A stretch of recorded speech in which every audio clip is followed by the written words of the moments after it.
it is my privilege to introduce a distinguished member of the class of 2014 and my friend, Mr. Junior Bernard.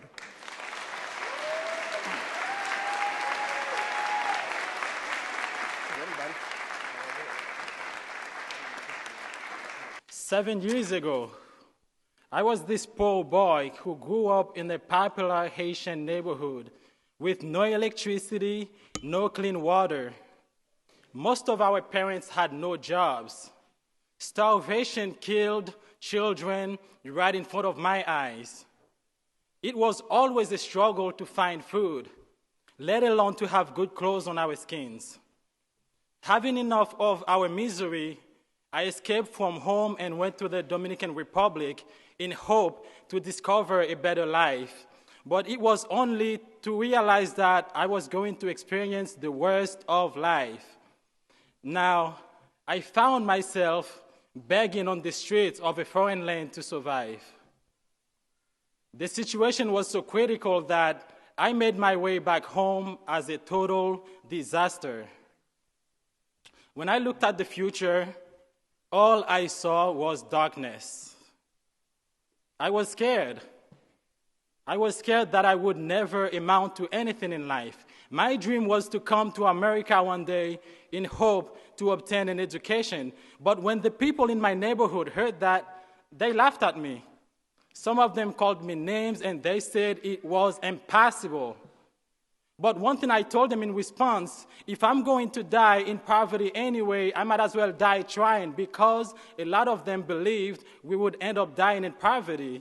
What I had to make sure I did was that I would not let my circumstances define who I wanted to become.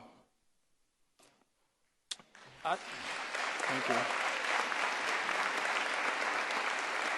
Thank you. As challenging as it was, I knew I had to find a way. Ladies and gentlemen, I studied English out of a dictionary. To practice, I would follow any American visitors I would see around my hometown.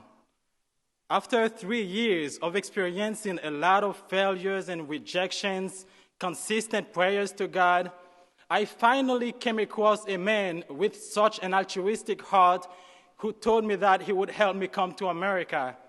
And his name was Billy Barr, sitting right here.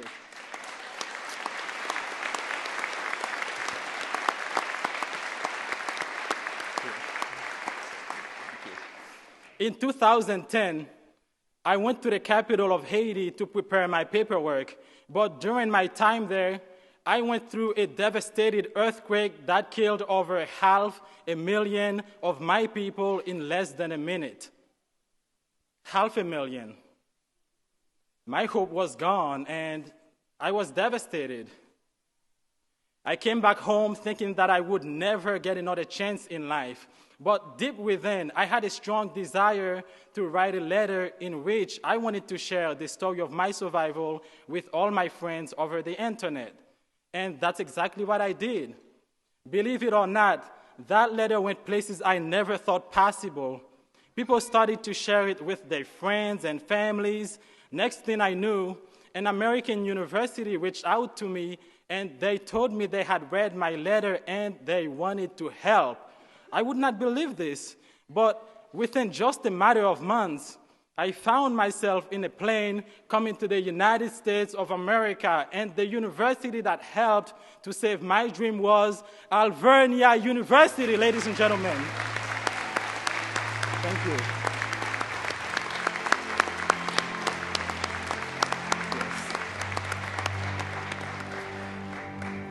President Flynn and the professors and staff members, everyone took me in. They invested in me.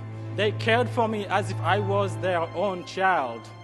Today, I'm standing before you not as the beggar on the streets of the Dominican Republic.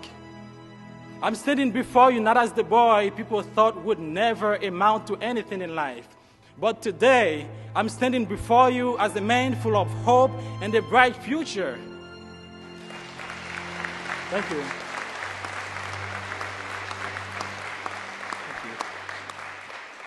Not only am I graduating with a phenomenal degree, but also I had just finished writing a book on my traumatic life journey. None of this would be possible today, first of all, without the grace of God, Alvernia University, and the Barr family, who has been supporting me since day one. Thank you, Dave.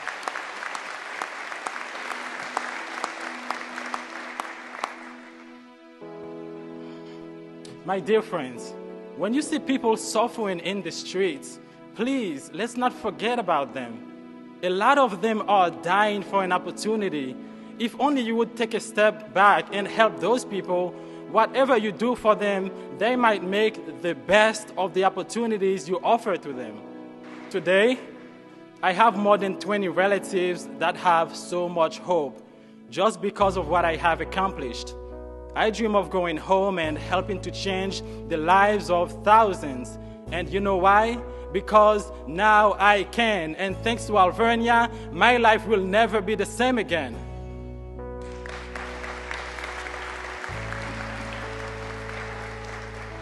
Thank you. Now to you, my dear classmates. As you go out into the world, I would like you to keep two important messages in mind.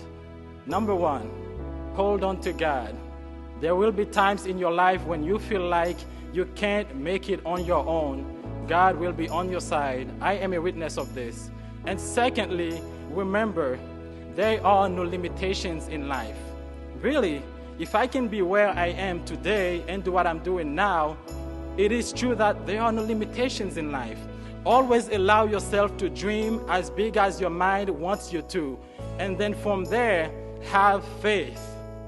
If you can't have faith, it's okay. Just visualize what you want, execute your objectives, then persist, persist, persist, and persist again. Thank you. Yes, I guarantee you this, my friend.